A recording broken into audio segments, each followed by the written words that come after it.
Hello everyone. તો આજે આપણે બનાવીએ પેસ્તો પાસ્તા. અને આ પાસ્તા હું યુએસસી બાય કરીને લાવી હતી. એક ઇટલીનો લોકલ સ્ટોર હતો, તો એમાં અલગ અલગ ટાઈપના બહુ બધા પાસ્તા હતા. તો મેંથી આ લીધા છે. મેં રવા અને વ્હીટ ફ્લાવરમાંથી બનેલા છે, તો એકદમ હેલ્ધી છે. પછી એને મેં પાણીમાં મીઠું અને ઓઇલ નાખીને બોઇલ કરી દીધા છે.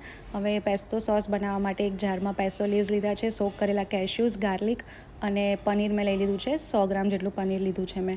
પછી એની અંદર સોલ્ટ એડ કરીને ઓલિવ ઓઇલ નાખવાનું છે અને પાણી નાખીને થીક સોસ બનાવી દેવાનો છે. પછી એક કઢાઈમાં થોડું ઓલિવ ઓઇલ લેવાનું છે અને બનાવેલો સોસ એડ કરી દેવાનો છે અને લો ફ્લેમ પર કૂક કરતા જવાનું છે. પછી બધું બરાબર મિક્સ થવા આવે એટલે એની અંદર મિલ્ક એડ કર્યું છે અને ચીઝ સ્લાઈસ એડ કરવાની છે. મેં અહીંયા 2 થી 3 ચીઝ સ્લાઈસ એડ કરી છે.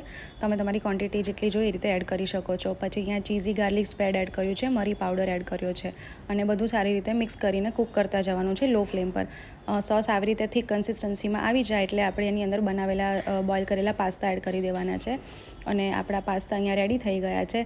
આમાં તમે ચીઝ નાખ્યા વગર પણ તમે બનાવી શકો છો, તો પણ એકદમ ટેસ્ટ સારો આવશે અને હેલ્ધી પાસ્તા બનશે.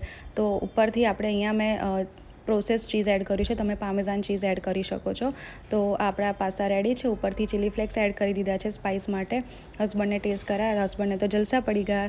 તો તમે બી ઘરે ટ્રાય કરજો અને કમેન્ટ કરજો કે તમને કેવા લાગ્યા અને લાઇક શેર બી કરી દેજો.